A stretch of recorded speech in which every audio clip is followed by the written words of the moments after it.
ஆரோக்கியம் உலகில் வாழும் அனைவருமே நோயின்றி நலமாக வாழ்வேன் ஆசைப்படுகிறார்கள்.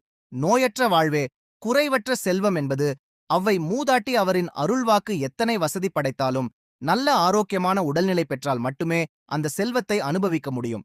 அக்காலத்தில் நல்ல மழை வளம் இருந்ததால் சுத்தமான நீரை குடித்து சுத்தமான காற்றை சுவாசித்து இயற்கையான உரங்களால் உருவாக்கப்பட்ட பசுமையான காய்கறிகள் மற்றும் பழ வகைகள் ஆகியவற்றை உண்டு சிறப்பான உடல் உழைப்பினையும் மேற்கொண்டு நம் முன்னோர்கள் ஆரோக்கியமான வாழ்வினை வாழ்ந்தார்கள்.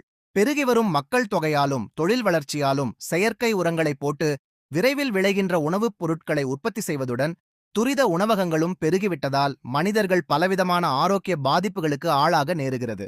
நிம்மதியாக அமர்ந்து உண்ணக்கூட நேரமற்ற அனைவருக்கும் இயந்திரத்தனமான உலகமாகிவிட்டது. இதனால் நோய்களும் புதிது புதிதாக வருகின்றது. ஒரு நோய்க்கு மருந்து கண்டுபிடிப்பதற்குள் இன்னொரு நோய் உருவாகிவிடுகிறது. நம் முன்னோர்கள் இந்த நட்சத்திரம் திதிகளில் நோய் வந்தால் இவ்வளவு நாட்களில் தீரும் தீராது தொடரும் என்பன போன்றவற்றை ஜோதிட ரீதியாக ஆராய்ந்து பல நூற்றாண்டுகளுக்கு முன்னே கூறியுள்ளார்கள். அவற்றை உண்மை என மருத்துவ உலகமும் வியப்புடன் ஒப்புக்கொண்டுள்ளது.